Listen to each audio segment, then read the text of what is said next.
Finally আমিও চলে আসলাম উল্লাপাড়া ঘাটনা ব্রিজের উপরে।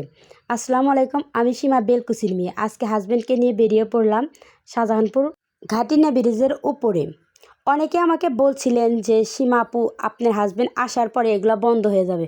ফাইনালি তাদের উদ্দেশ্যে আজকের ভিডিও দেওয়া। সো দেখতে দেখতে অনেকটা পথ পেরিয়ে কিন্তু ফাইনালি চলে আসলাম ঘাটনা ব্রিজের উপরে। এখানে আসতে না আসতে বিশাল বড় একটা ট্রেন যাচ্ছিল। সত্যি কিন্তু জায়গাটা অন্যরকম সুন্দর। আর এত সুন্দর জায়গা না আসলে কি হয়, যার কারণে আমিও কিন্তু চলে আসছি। এখানে আসতে না আসতে দেখি কি সুন্দর সুন্দর করে মেয়েরা শাড়ি পরে, বসন্তের শাড়ি পরে কপোত-কাপড়িরা সেলফি নিচ্ছে। দেখে কিন্তু ভালোই লাগলো। জায়গাটা অনেক সুন্দর, তার মধ্যে এরকম কপোত-কাপড়ি দেখতে কিন্তু অন্যরকম থাকে। যদিও মনটা খারাপ থাকে, সময়টা খারাপ ছিল, তার পরবর্তীতে আমার এখানে আসার পরে মনটা ভালো হয়ে গেল। উপরে উঠতে না উঠতে দেখি অনেকগুলো ছেলে মেয়ে আবারও কিন্তু সেলফি নিতেছে, যার যার মতো করে কন্টেন্ট তৈরি করার জন্য প্রস্তুত হচ্ছে।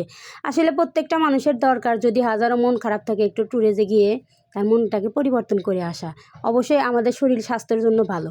আর এখানে রেলের রাস্তার উপরে হাঁটতে আমি হঠাৎ করে নিচের দিকেই তাকাতেই বিষণ্ণতা বোধ করি এবং মাথাটা ঘুরে যায়। আচ্ছা আচ্ছা ছেলেমেয়েরাই কিন্তু এই রেলের রাস্তার উপরে হাঁটতে পারি না, আর আমি হুড় করে হাঁটতে হাঁটতে কিন্তু রেলের পাশে যে এই খাঁচাটা আছে এটার ভিতরে চলে আসছি। এখানে আসার পরে একটা বড় ট্রেন আসছিলো।